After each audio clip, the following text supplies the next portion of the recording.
Un condenado a muerte se escapa, Pickpocket, El diario de un cura rural, Mouchet. Por ahora, esas son las que vamos a tener ahí en imágenes. Entonces, miren qué tienen en común esas imágenes, ¿cierto? Son los protagonistas de cada una de esas películas. Son modelos, ¿cierto?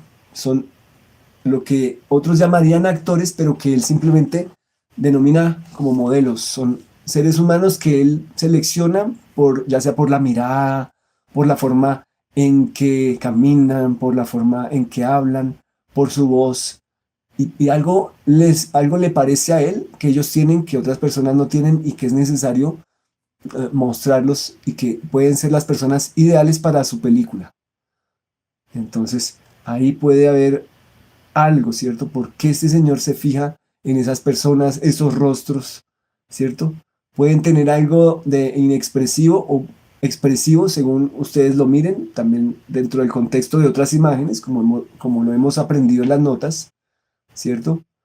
Estos gestos y cómo él trabaja el despojarse de algunos gestos quizás que ya son convenciones muy arraigadas en el teatro o en los teatros filmados que se convierten en cine, en televisión, de otros cineastas, desde la misma creación del cine, ¿cierto? Se van importando procedimientos del teatro a diestra y siniestra, sin pensar que tenían una razón de ser en el teatro, pero que ya no pueden reproducirse en el cine porque estarían limitando el mismo cine, ¿cierto? Las capacidades del cine, las posibilidades del cine, que son, para Bresson, otras muy diferentes de las que permite el teatro.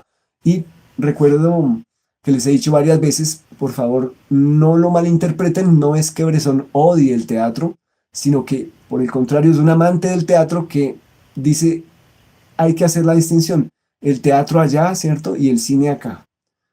En el teatro, ¿qué hay? Pues tenemos la presencia de esos actores y actrices, el encuentro entre cuerpos, entre los actores, por un lado, los objetos también allá, las escenografías, y por otro lado, la gente del público, ¿cierto? Entonces son encuentro de personas en carne y hueso y se produce algo irrepetible, ¿cierto? En cada función.